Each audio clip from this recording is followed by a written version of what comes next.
Hello friends, welcome to UIDHTML। तो हम चलते चलते पहुंच चुके हैं एपिसोड नंबर 16 में। एपिसोड नंबर 15 में हमने जाना था ng क्लास और ng स्टाइल के बारे में, इसे कैसे यूज़ करते हैं और कैसे हम क्लास और स्टाइल को कंडीशन में डाल सकते हैं। अगर आपने इस वीडियो को नहीं देखा है, प्लीज़ मैं रिकमेंड करूँगा कि आप इस वीडियो को ज़रूर देखें। तो चलिए आज हम जानते हैं @for एंड @empty के बारे में। फॉर और एम्प्टी क्यों यूज़ करते हैं, क्यों ये इम्पॉर्टेंट है इतना। उसके बाद इसके साथ एसोसिएटेड कुछ इसके कीज़ हैं जिसको कि हम यूज़ करते हैं। वो है $index, $first, $last, $even, $odd and $count. Right, इतना सारा चीज़ है, लेकिन आप चिंता नहीं कीजिए, बहुत आसान है और इतने अच्छे से आप समझ जाइएगा कि आप कभी भूलेंगे नहीं। ओके, तो चलिए चलते हैं सीधा कोड में और वहाँ देखते हैं कि कैसे ये काम करता है। ओके, तो पिछले कोड के हिसाब से हम पहुँच चुके हैं यहाँ। हम यहाँ देख रहे हैं कि बस हमने ng स्टाइल को ऐड किया था और ng क्लास को किया था, तो प्लीज़ वो वीडियो देख लीजिए। अब हम यहाँ पर कुछ लिस्ट तैयार करने की कोशिश करते हैं, जहाँ पर कि हम एम्प्लॉइज़ के डेटा को प्रिंट करेंगे। राइट, तो हम बता देते हैं एम्प्लॉइज़ का डेटा। तो हमने एक एम्प्लॉइज़ का एक एरे बना के रखा है यहाँ पर। अब प्लीज़ अगर आपको एरे के बारे में नहीं पता है तो मैं रिकमेंड करूँगा कि आप uidhtml.com पर जा करके वहाँ जावास्क्रिप्ट के टैब में आप एरेज़ के बारे में पढ़ सकते हैं और उसके एसोसिएटेड जितने भी फंक्शंस हैं उसे आप एक्सप्लोर कर सकते हैं। तो मैं मान के चलता हूँ कि आपको यहाँ पर एरे के बारे में नॉलेज है। तो चलिए एक्सपेंड करते हैं हम एरे को। तो एम्प्लॉइज़ के अंदर में हम देख रहे हैं कि बहुत सारे ऑब्जेक्ट हैं। कितने? 5, 1 2 3 4 5 ऑब्जेक्ट हैं। तो पांचों ऑब्जेक्ट में सेम की का डेटा बड़ा हुआ है। की सेम है, डेटा अलग है। राइट, एम्प्लॉय 1, एम्प्लॉय 2, ये सारा चीज़ सेम की ये कीज़ हैं और वैल्यूज़ अलग है। इसके अंदर 5 डेटा है। अब मैं बाकी को बंद कर देता हूँ क्योंकि ये थोड़ा सा लंबा हो जाएगा और जगह काफ़ी ज़्यादा लेगा। अब इस जगह पर क्या करते हैं, हम एम्प्लॉइज़ के सारे डेटा को लिस्ट में डालने की कोशिश करते हैं। ये रहा लिस्ट। चलिए तो टेम्पलेट में चलते हैं। हम इस li को रिपीट करने वाले हैं क्योंकि इसी में डेटा आएगा। राइट, ओके, तो जिसको रिपीट करना होता है बस उसके ऊपर ही यही फॉर लूप का इस्तेमाल होगा। ओके, तो चलिए मैं लिखने का तरीका बताता हूँ, बहुत आसान होगा। फॉर जो आप यूज़ करते हैं जावा स्क्रिप्ट में फॉर ऑफ, वैसे ही यूज़ कीजिए। ओके, चलिए तो हम क्या करते हैं, जो लिखते हैं फॉर और ये नॉर्मल वो फॉर नहीं जो i = 0 i वो वाला नहीं, ठीक है, वो i लेस देन वाले नहीं, फॉर ऑफ लूप। तो अब इसमें हम नॉर्मल जो जावा स्क्रिप्ट में लिखते हैं let item of items. Right, यही होता है और इसके अंदर में हम सारे चीज़ को रिपीट करते थे। राइट, जो भी चीज़ हमको रिपीट करना था, शो करना होता था। बस यहाँ पर थोड़ा सा चेंजेस है। क्या चेंजेस है? एक तो पहले आपको यहाँ लेट लगाने की ज़रूरत नहीं है, ये ऑटोमेटिकली आइडेंटिफाई हो जाता है उसका कि ये आइटम जो है वो इसके अंदर के ही स्कोप में है। ओके, ठीक है। दूसरा चीज़, फॉर के पीछे @ लगा दीजिए क्योंकि हम पढ़ ही रहे हैं @for के बारे में। ओके, है ना, कोई दिक्कत नहीं है इसमें। तीसरा, ये तो मैंने रिप्रेजेंटेशन के लिए आइटम्स लगाया। अब ये आइटम्स होगा कोई भी आइटरेटेबल ऑब्जेक्ट मतलब एरे भी हो सकता है, आप उसके बाद सेट्स भी हो सकते हैं, कुछ भी हो सकता है। हम यहाँ एरे लेके रखे हैं तो हम यहाँ एरे से ही बात करेंगे। राइट, ओके, तो एरे हमारा क्या है, एम्प्लॉइज़। इसे कॉपी करते हैं और इसे हम एम्प्लॉइज़ के साथ आइटम्स के साथ रिप्लेस कर देते हैं। ठीक, उसके बाद अब ये आइटम ये भी चलेगा, कोई दिक्कत नहीं। आपने आइटम लिखा है वो भी चलेगा, लेकिन थोड़ा नाम अच्छा होना चाहिए। अब आइटम ऑफ एम्प्लॉइज थोड़ा सा अजीब सा लुक है, ठीक है। तो अगर हम यहाँ लिखें कि employ PLOY employ of employees, मतलब कि एम्प्लॉइज के लिस्ट में से एक एम्प्लॉय निकालो और ये फॉर लूप वही चलाएगा, एक एम्प्लॉय आपको देता रहेगा। राइट, अब उसके बाद जिसको रिपीट करना है इसको आप इसके अंदर में रख दीजिए, कट पेस्ट कीजिए या ड्रैग करके लाइए, आपकी मर्जी। मैं ड्रैग करके लाया, ठीक है, अभी भी ये एरर दे रहा है। अगर मैं सेव करता हूँ, चलिए हम सेव कर देते हैं। देखिए क्या दिया, for loop must have a track expression. ये क्यों है? ट्रैक एक्सप्रेशन यहाँ आपको देना ही पड़ेगा, मैंडेटरी है, ये इसके रूल में लिखा हुआ है। खाओ माँ कसम। अरे कसम की कौन सी बात हुई आपको? राइट, ये इसलिए दिया जाता है ताकि यह अपने हर एक आइटम को या एम्प्लॉय को, डेटा को, एक एक एलिमेंट को ट्रैक कर सके कि हर ये यूनिकली इसके अंदर, अगर कुछ चेंजेस होते हैं तो वो पूरे लिस्ट को दोबारा लोड नहीं करता है, उसमें एक अपेंड कर देता है डेटा, ताकि वो ट्रैकिंग हमेशा यूनिकली उसके अंदर में रहे। ये मान के चलता है कि यूनिक डेटा ही रहना चाहिए इसके अंदर, एक की, कोई भी, पूरा नहीं, एक। तो उसके लिए हम क्या करते हैं, बस जैसा आप पहले लिखते थे उसी तरह से लिखना है। यहाँ पर सेमीकोलन, सेमीकोलन के बाद ट्रैक, सिंपल वर्ड है ट्रैक, TRACK, ट्रैक डालिए। और ट्रैक डालने के बाद यहाँ पे कोई इक्वल टू नहीं देना है। हाँ, बहुत लोग क्या करते हैं, इक्वल टू देते हैं। तो ये ट्रैक में आपको क्या करना है, आपको यूनिक चीज़ डालना है। तो अब यहाँ पर वो की रखिए जो कि यूनिक है आपके डेटा में। आपके डेटा में क्या यूनिक है? अगर मैं इस एरे में जाता हूँ, उसके एक डेटा को पकड़ता हूँ इस जगह पर, तो इसमें देखता हूँ कि ये सारे डेटा सेम हो सकते हैं, किसी और बंदे के साथ भी मैच कर सकता है, राइट? ओके, जेंडर मैच कर सकता है, एज बहुत, लेकिन ये आईडी जो है वो सबका अलग अलग होगा, क्योंकि जैसे टेबल में डेटा एंटर होगा उसका आईडी जनरेट हो जाएगा, राइट? तो वो यूनिक ही होगा। तो चलिए हम आईडी मान के चलते हैं कि यूनिक फील्ड है इसका। तो यूनिक फील्ड हम यहाँ क्या करेंगे डाल के, अब किसका है? एम्प्लॉय का है, एम्प्लॉइज का नहीं है, क्योंकि एक आइटम निकल चुका है, राइट? एम्प्लॉय का डेटा चाहिए इस जगह पर। तो इस जगह पर हम डालते हैं एम्प्लॉय, EMPLOY, स्पेलिंग पे ध्यान रखिएगा नहीं तो वो भी, हाँ, .id। अब जैसे हम आईडी डालते हैं सारा चीज़ सही हो जाता है। चलिए हम सेव करते हैं और देखते हैं यहाँ पे क्या होता है। देखिए अब सेव तो नहीं, वो तो अपने आप हट गया, सेव नहीं किया मैंने इनफैक्ट। अभी मैं सेव करता हूँ। जैसे सेव करते हैं देखिए क्या हुआ, गौतम नाम जो है 1 2 3 4 5 बार हो गया, क्योंकि इसके अंदर में 5 रिकॉर्ड था इस जगह पर, तो 5 बार वो हमारा इसके अंदर का जो स्टैटिक, अभी ये स्टैटिक डेटा है, उस डेटा को रिपीट कर दिया इस जगह पर, राइट? यहाँ पर। तो चलिए इसको बाइंड करते हैं अपने स्ट्रिंग इंटरपोलेशन के थ्रू, और इसके डेटा को, इसके अंदर का जो भी डेटा है, मान के चलते हैं इसमें 2 डेटा खोल देता हूँ, जो डेटा है उसको शो करने की कोशिश करते हैं।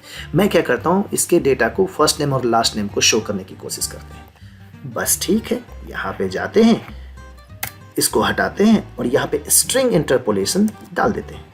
याद है ना, अगर आपने स्ट्रिंग इंटरपोलेशन नहीं पढ़ा है तो प्लीज़ मेरे पीछे वाले स्ट्रिंग इंटरपोलेशन वाले वीडियो को ज़रूर देखें, बहुत अच्छे तरीके से एक्सप्लेन किया है मैंने उसमें।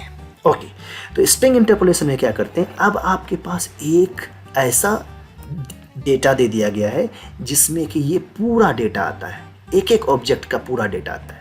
एक बार लूप चला एक ऑब्जेक्ट, दूसरी बार लूप चला एक ऑब्जेक्ट। तो हम मान के चलते हैं पहला लूप चलेगा तो एक ऑब्जेक्ट आएगा इसका, तो इसके हम फर्स्ट नेम को उठाते हैं, EMPLOY, डॉट के साथ करेंगे क्योंकि ऑब्जेक्ट है। अगर आपने ऑब्जेक्ट के बारे में पता नहीं है तो प्लीज़ मेरा ऑब्जेक्ट का वीडियो है, उसे भी जरूर जाके देखें प्लीज़।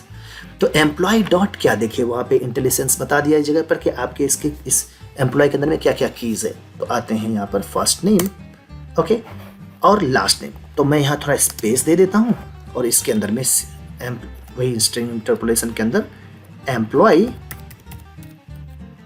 डॉट लास्ट नेम, ठीक है, सेव करते हैं। जैसे सेव करेंगे देखिए अलग अलग नाम आएगा, आना ही है, आया ना। अब जोस लोपेज आया, डेलियर कार्टर आया, देखिए सारा चीज़ में है ना। पहली बार में जोस लोपेज, डेलियर कार्टर, सारा डेटा इसके अंदर से उठ करके आ गया। तो इस तरीके से हम फॉर लूप को, सीन हंटर लास्ट था ये, ओके। तो हमने यहाँ जाना कि फॉर लूप को हम कैसे यूज़ कर रहे हैं, राइट, डेटा के लिए। अब किसी वजह से मान लेते हैं कि हमारे पास डेटा नहीं है इस जगह पर, तो फिर क्या होगा? अगर इस जगह पर डेटा नहीं है, एम्प्टी एरे है, तो उस केस में कैसे आप यहाँ पर शो करेंगे बताइए? ये तो सही नहीं ना, कैसे दिखाएंगे आप? बता भाई मेरा भाई, बता मेरा। तो बस उसके बाद आता है हमारा एम्प्टी। सीधा सीधा एम्प्टी का मीनिंग ही है @EMPTY। एम्प्टी डालिए और वही एम्प्टी, इसमें कोई लूप वगैरह नहीं चलना है, बस ये एक एक्सप्रेशंस डालने हैं जगह पर, और इसके कर्ली ब्रेसेस के अंदर में जो आप दिखाना चाहें, जो भी HTML को रेंडर करना चाहे, अरे प्यार से रेंडर कीजिए। चलिए हम यहाँ पे क्या करते हैं, एक पैराग्राफ टैग ले लेते हैं और इस पैराग्राफ में लिख देते हैं नो डेटा फाउंड। ठीक है, हम ये डालते हैं लिस्ट ऑफ एम्प्लॉयज में नो डेटा फाउंड डाल देते हैं। चलिए सेव करते हैं। अब ये नो डेटा फाउंड वाला तो आएगा नहीं, क्यों? क्योंकि हमारे इस एम्प्लॉयज में डेटा तो भरा हुआ है भैया। तो चलिए एक सेकंड के लिए क्या करते हैं, इस डेटा को पूरा यहां से कट कर लेते हैं ताकि हमारा एम्प्टी हो जाए। सेव कर दिया, देखिए वहां क्या है, यहां दिया एरर दिया, ID must not doesn't exist on type never, right. ये भी एरर आ सकता है। अब बताइए, यहां पर ID भी नहीं है, फर्स्ट नेम भी नहीं है, लास्ट नेम भी नहीं है, क्योंकि ये बता रहा है कि इसके अंदर में गया वो। ठीक है, इसके अंदर में गया है ना, एम्प्लॉइज का यहाँ पे लिस्ट में डेटा नहीं है, फिर भी वो एरर दे रहा है। ओके, यही सब एरर है जो काम करने टाइम पे आता है तो उसमें आदमी सर पकड़ के बैठता है। देखिए इसके जो है सो एरर में ही इसका आंसर है। देखिए property ID does not exist on type never, मतलब ये टाइप कास्ट का प्रॉब्लम है और किसी चीज़ का प्रॉब्लम नहीं है। जैसे कि अगर हम एम्प्लॉयज़ में जाके देखें, ये एम्प्लॉयज़ इक्वल टू एक एरे तो है, लेकिन हम टाइप स्क्रिप्ट यूज़ करते हैं एंगुलर में, और यहाँ पर टाइप कुछ नहीं है, किस टाइप का एम्प्लॉयज़ है ये चीज़, तो वो मान के चलता है कि ये एक नेवर टाइप का है, बाय डिफ़ॉल्ट अटैच रहता है नेवर टाइप का, तो इसलिए वो एरर है। ठीक है, अब इसको आप चाहेंगे कि अरे यार सब चीज़ तो सही है, मान के चलें कि एम्प्लॉयज़ का हम निकाल लिए, ID चेक कर रहे हैं, ये सब कुछ चेक कर रहे हैं, तो मतलब ये बता रहा है कि आप चेक तो कर रहे हो लेकिन किस टाइप का डेटा है। चलिए अभी तत्काल के लिए हम क्या करते हैं, इसको एनी टाइप ऑफ डेटा डाल देते हैं। जैसे एनी टाइप ऑफ डेटा करके सेव करेंगे, उस जगह देखिए क्या होता है, आया नो डेटा फाउंड, है ना। यही चीज़ है, आपको टाइप कास्ट करना ज़रूरी है इसमें। अगर आप जरूरी नहीं रखेंगे, स्ट्रिक्टली हम फॉलो कर रहे हैं वहाँ पर, उसे आप डिसेबल कर सकते हैं, but that is not good way, अच्छी चीज़ नहीं है वो। ठीक है, बेटर कोड क्वालिटी सुधार करके काम करना चाहिए। तो हम टाइप कास्ट के बारे में भी आगे बताएंगे, अभी तो मैं सिंपल बता रहा हूँ कि एनी टाइप ऑफ भी डेटा होता है।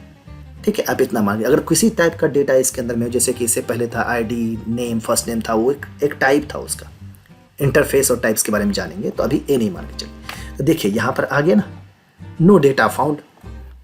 ओके, तो थोड़ा अब इसी जगह पर अब हम आते हैं नेक्स्ट, जो इसका था कि हमने एम्प्टी के बारे में जान भी लिया। अगर वो ऊपर में एम्प्लॉयज़ के अंदर कोई डेटा नहीं रहा तो एम्प्टी वाला हमारा होगा, एम्प्लॉयज़ में डेटा है तो उसके लूप में इटरेटेबल अगर है तो वो हम वहाँ पर उसका डेटा यहाँ प्रिंट कर देगा। अब हम आते हैं जो कि इसका था इंडेक्स, एक इंडेक्स मैंने बोला था उस जगह पर, तो बस यहाँ पर हमें इसे सेमीकोलन से आगे बढ़ते हैं और इंडेक्स मतलब इसका नंबरिंग जानने के लिए। ठीक है, तो इसमें हम डेटा वापस ला देते हैं ताकि आपको दिक्कत ना हो। यहाँ पर वापस कर देते हैं डेटा, कंट्रोल Z, ये सारा डेटा आ गया हमारे पास। अभी एनी टाइप ऑफ डेटा डालने देते हैं, सेव कर दिया, देखिए वहाँ पर लिस्ट में आ जाएगा डेटा। अब इसमें हम इंडेक्स डालते हैं, इसका काउंटिंग भी आना चाहिए। तो चलिए हम डाल लेते हैं डॉलर इंडेक्स, एक वेरिएबल बनाते हैं इंडेक्स के नाम से, is equal to dollar index. और ये डॉलर इंडेक्स रिजर्व्ड है, ध्यान रखिएगा, ये डॉलर इंडेक्स रिजर्व्ड है। अगर वो डॉलर इंडेक्स अगर आप नहीं देते, let index is equal to dollar index, बिना डॉलर का आप चलाएंगे तो एरर देगा आपको। सेव करते हैं हम इस जगह पर। अब ये जो इंडेक्स वेरिएबल आ गया, ये इसके काउंटिंग को भी इसमें ला के रख देता है। ठीक है, चलिए इसको यूज़ करते हैं हम इसमें li के साथ। अब li के पीछे काउंटिंग लाते हैं, तो इसमें वही स्ट्रिंग इंटरपोलेशन आप डालिए और यहाँ पर आप इस पर इंडेक्स डाल दीजिए, वो वेरिएबल जो आपने बनाया। ठीक है, इस जगह पर। तो तो जब आप इंडेक्स यहाँ पे डाल देंगे, ये वाला इंडेक्स, तो सेव कीजिए, देखिए क्या होता है। यहाँ देखिए काउंटिंग आ जाएगा 0 1 2 3 4। अब 0 से इसलिए हुआ क्योंकि एरे की काउंटिंग 0 से शुरू होता है। कुछ नहीं, इंडेक्स में एक काउंट बढ़ा दीजिए, बस सेव कीजिए, आ गया 1 2 3 4 5, आ गया ना। यस, तो ये काउंट हमने डाल दिया, सॉरी इंडेक्स को डाला और इसकी काउंटिंग को डाला। काउंट नहीं बोलिएगा, काउंट भी एक है उस जगह पर जो हमने स्टार्टिंग में बोला था उस जगह। चलिए अब दूसरा चीज है काउंट, उसे भी ले लेते हैं पहले, फिर बाद में हम आगे जाएंगे। आसान है, कुछ दिक्कत नहीं है। देखिए आपको 1 2 3 4 चाहिए था, आपने इंडेक्स दे दिया। इसी जगह पर हमारा आता है काउंट। एक और बनाते हैं, let count, count is equal to dollar count, dollar count. तो आप जरूरी नहीं कि काउंट के ही लेके चलेंगे, ये हमारा यहाँ पर ABCD भी ले सकते हैं, कोई बाउंडेड नहीं है, ठीक है। इस काउंट को हम कहीं भी यूज करते हैं, चलिए LI में यूज कर लेते हैं। अब मैंने इंडेक्सिंग यहाँ पे डाला था, तो आप ये कर सकते हैं कि टोटल नंबर का कितना है इस जगह पर, वो भी डाल सकते हैं। इसमें काउंट हम डाल दिए लास्ट में, कि ये बताएगा कि हमारा काउंट जो है सो कितना है इस जगह पर, ठीक है। सेव करते हैं, देखिए यहाँ इसके साथ साथ जाएगा 555, ओके। ये चीज़ बताता है टोटल काउंट आपका कितना आ रहा है वो, तो आप इसे यूज़ कर सकते हैं जैसे आपका रिक्वायरमेंट है इस जगह पर। नेक्स्ट, अब इस जगह पर हम क्या करते हैं, एक और प्रॉपर्टी लेके आते हैं, वो है आपका एक क्लास। अगर मान लीजिए आपको यूज़ करने की बात है इसमें, तो ऑड और इवन, ठीक है। ऑड इवन से पहले हम आते हैं फर्स्ट एंड लास्ट। अब यहाँ पर है हमारा फर्स्ट एंड लास्ट, वही let first is equal to dollar first. अब ये फर्स्ट और ये जैसे डाले, आप इसे कीजिए कॉपी, और कॉपी करने के बाद तो मैं जाता हूँ यहाँ पर और ये चेक करते हैं फर्स्ट एलिमेंट पे आपको कोई क्लास ऐड करना है, तो हम इसको एक क्लास बाइंड करते हैं, क्लास डॉट फर्स्ट एलिम, फर्स्ट एलिम कर देते हैं, फर्स्ट एलिम कर देते हैं, और इसके अंदर में हम जा करके वही फर्स्ट का जो वेरिएबल है उसे डाल देते हैं। इसका मतलब ये अगर फर्स्ट एलिमेंट हुआ यहाँ पर, तो ये क्लास उसके ऊपर ऐड हो जाएगा। सेव करते हैं, कोई एरर नहीं है। चेक करने की कोशिश करते हैं कि क्या ये जो पहला LI होगा उसके ऊपर में ये क्लास लगा है कि नहीं। चलिए इसको हम इंस्पेक्ट एलिमेंट से चेक करते हैं, खुल जाओ, ओके खुल गया। अब यहाँ चेक कर देखिए फर्स्ट लगा है ना, ये क्लास देखिए आ गया ना, UL के बाद पहला LI और ये फर्स्ट एलिमेंट लगा हुआ है। अब इस क्लास पे आपको जो मर्जी है सो डाल दीजिए, राइट। तो ये चीज़ें आपको मैं बता रहा हूँ कि क्लास आप ऐसे ही भी यूज़ कर सकते हैं, ये भी ऑफर करता है। अगर मैं इसी चीज़ के क्लास को ऐड कर देते हैं, चलिए थोड़ा सा उस पर भी ऐड भी कर देते हैं।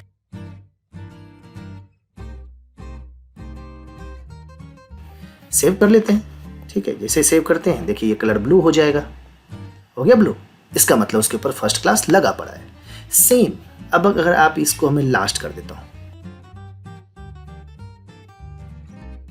ठीक है, सेव करते हैं। आपने भी फर्स्ट पे तो लगा दिया है, लास्ट पे नहीं लगाया है। चलिए इसको लास्ट पे लगाने की कोशिश करते हैं। तो जिस तरह से हमने फर्स्ट पे लगाया यहाँ पर क्लास, उसी तरह से लास्ट पे लगा देते हैं, ठीक है। हम अब याद है मैंने पिछली बार बताया था कि आपको मल्टीपल भी लगा सकते हैं, तो हम बार बार जो क्लास ऐड करेंगे तो वो सही नहीं है। और एक बार अगर हम क्लास यूज करते हैं तो यूज़ कर चुके हैं, तो उसको हम मल्टीपल भी यूज़ कर सकते हैं। तो चलिए हम इसे कंडीशनलाइज कर देते हैं। प्लीज़ अगर ये नहीं देखें तो, ये नहीं जानते हैं तो पुराना वीडियो जरूर देखिए, जस्ट इसके प्रीवियस वीडियो है, वो आपको समझ में आ जाएगा मैं क्या कर रहा हूँ जगह पर। तो मैं यहाँ पे क्लास लगाने की कोशिश करता हूँ फर्स्ट एलिम, और फर्स्ट एलिम तभी क्लास लगेगा जब इस पर फर्स्ट वेरिएबल जो है वो ट्रू हो जाएगा, ठीक है। फर्स्ट वेरिएबल जो होगा ट्रू हो जाएगा। तो दूसरा, इसी में मैं क्या करता हूँ, सॉरी ये ऑब्जेक्ट है तो कॉमा के साथ, उसके बाद मैं दूसरा क्लास लेता हूँ लास्ट एलिम, और इसमें हम डालते हैं कि हम एक लास्ट का भी वेरिएबल बनाते हैं कि लास्ट वेरिएबल ट्रू होगा तो लास्ट क्लास लग जाएगा, लास्ट एलिम क्लास लग जाएगा। तो यहाँ पर भाई let last is equal to dollar last, ये इसका रिजर्व है, ध्यान रखिएगा। ये चीज़ डॉलर लगाना मस्ट है, तभी आपको फर्स्ट एंड लास्ट का मिलेगा। ये हो गया सेव, कंट्रोल एस करते हैं, देखिए लास्ट वाले के साथ क्या होता है, आ गया कलर चेंज। तो फर्स्ट एंड लास्ट हो गया इस जगह पर है बहुत, देखिए फर्स्ट का लास्ट एक काउंट था उस जगह पर, इंडेक्स काउंट फर्स्ट लास्ट। अब यहाँ पे हम आते हैं लेट इवन। अब इवन पे मानता हूँ ये थोड़ा वीडियो लंबा हो रहा है, लेकिन कंप्लीट नॉलेज आपको मिल जाएगा एक बार फॉर लूप का। आपको बार बार पढ़ने की जरूरत नहीं पड़ेगी, एक वीडियो देखो फिर जाके दूसरे वीडियो देखो, ये चीज़ प्लीज थोड़ा सा बियर कीजिए। दौड़ना तो पड़ता है। इवन में जाता हूँ, बस is equal to dollar even, ये इवन डाल दिया। अब ये इवन वाला क्लास लग जाएगा, तो चलिए क्लास बना लेते हैं इवन में, इवन एंड ऑड का दोनों को बना लेते हैं।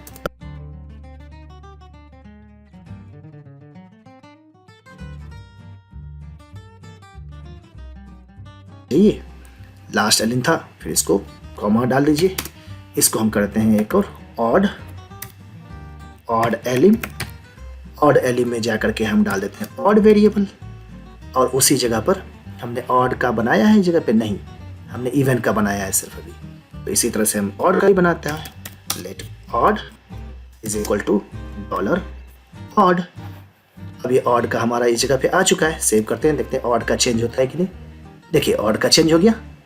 फिर इस जगह पे आप जाइए, यहाँ से इसमें अपेंड कर दीजिए इवन इज इक्वल कॉलन, और इवन का मैं यहाँ गलती कर दिया हूँ, इवन ELVN जो क्लास हम बनाएंगे वही लगाएंगे ना इसमें। सेव करते हैं, जैसे सेव किया देखिए यहाँ पे चेंज हो गया, वो है कि नहीं। अब ये देखिए ऑड इवन का हमने बाद में डाला है, ये देखिए इवन हमने बाद में डाला है, इसलिए वो उस लास्ट वाले को ओवरराइड कर गया। CSS होता है ना, इसका प्रेफरेंस के ऊपर होता है कि जो लास्ट में होता है वो पहले उस अप्लाई होता है। ओके, यहाँ से नहीं, मैंने यहाँ से नहीं, सॉरी, इस जगह से लास्ट वाले को लास्ट में रखिए, इससे गड़बड़ हो गया कहानी। सेव कीजिए, आ गया, चेंज हो गया ना लास्ट वाला, ठीक है। तो ये चीज था पूरा कंप्लीट इंफॉर्मेशन फॉर के बारे में। एंगुलर में आप फॉर कैसे यूज कर सकते हैं, कितने सारे उसके प्रॉपर्टीज हैं, किस किस चीज को आप यूज कर सकते हैं। तो ये कंप्लीट इंफॉर्मेशन मैंने आपको दे दिया। आप कभी अब नहीं भूलेंगे कैसे लगाते हैं फॉर लूप इस जगह पे, कैसे क्लास ऐड करते हैं। देखिए पूरा मैंने कंडीशनलाइज करके क्लास लगाया है, तो पुराना वीडियो भी देख सकते हैं, उसमें डीपली बताया है। मानता हूँ प्लीज़ थोड़ा सा ये वीडियो लंबा हुआ है, अब इन्फॉर्मेशन जो है सो अगर अच्छे से जानते हैं तो वो ज़्यादा है ना, एक बार पढ़िए और हमेशा के लिए याद रखिए। तो अगर आपको मेरा बताना अच्छा लगता है तो प्लीज़ लाइक और सब्सक्राइब कीजिए और बेल आइकन भी प्रेस कीजिए, ताकि आपको ये वीडियो निरंतर इंटरवल पे मिलता रहे। और मैं हर दिन एक एक वीडियो अपलोड करता हूँ इस जगह पर, कभी 2 भी वीडियो अपलोड हो जाता है। तो चलिए ठीक है, अपना ध्यान रखिए, मिलते हैं नेक्स्ट वीडियो में, तब तक के लिए बाय बाय। और मैं ये जो मजा है हिंदुस्तान के हर व्यक्ति को देना चाहता हूं।